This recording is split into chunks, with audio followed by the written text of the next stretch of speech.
Voilà ce que l'on pouvait voir dans les zoos et salles de spectacle en Occident. Plus de 30 000 femmes, hommes et enfants venus d'Afrique, d'Océanie, d'Asie, d'Amérique et parfois d'Europe, exhibés, considérés comme des sauvages et étrangetés, à venir observer. C'est cette histoire que cette exposition Zoo humain, l'invention du sauvage, raconte. Comment les spectacles de masse, expositions, événements ont forgé opinions et regards. Pascal Blanchard, historien, nous raconte. Regardez ce que peut ramener un visiteur de l'exposition. Un cendrier négresse à plateau. Quelque part, ceci trônait après dans le salon. Comme tous les objets que vous voyez là, c'était les souvenirs de l'exposition.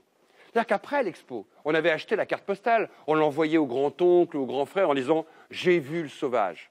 C'est-à-dire que c'est un processus de comprendre comment les images ont été faites, c'est de l'histoire, de comprendre pourquoi elles ont été faites, c'est de l'analyse, et au final de les déconstruire par rapport à leurs effets encore aujourd'hui.